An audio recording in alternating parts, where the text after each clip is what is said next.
Breaking చూస్తున్నాం. AP మద్యం కేసులో ముగ్గురు నిందితులకు ఎదురుదెబ్బ తగిలింది. ఈ కేసులో ముగ్గురు నిందితులకు సుప్రీంకోర్టులో చొక్కెదురైంది. బాలాజీ గోవిందప్ప, కృష్ణమోహన్ రెడ్డి, ధనుంజయ రెడ్డికి రెగ్యులర్ బెయిల్ ఇచ్చేందుకు సుప్రీంకోర్టు నిరాకరించింది.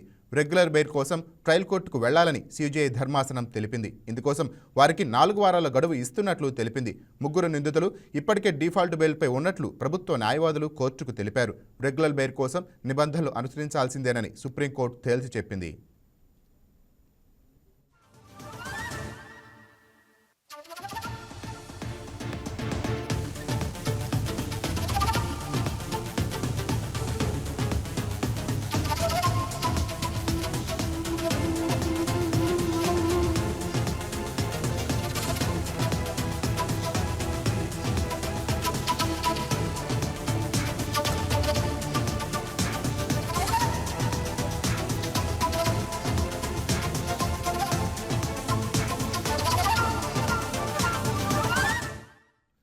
ఏపీ మద్యం కేసులో ముగ్గురు నిందితులకు ఎదురుదెబ్బ తగిలింది. ఈ కేసులో ముగ్గురు నిందితులకు సుప్రీంకోర్టులో చుక్కెదురైంది. బాలాజీ గోవిందప్ప, కృష్ణమోహన్ రెడ్డి, ధనుంజయ రెడ్డికి రెగ్యులర్ బెయిల్ ఇచ్చేందుకు సుప్రీంకోర్టు నిరాకరించింది. రెగ్యులర్ బెయిల్ కోసం ట్రయల్ కోర్టుకు వెళ్లాలని సిజేఐ ధర్మాసనం తెలిపింది. ఇందుకోసం వారికి 4 వారాల గడువు ఇస్తున్నట్లు తెలిపింది.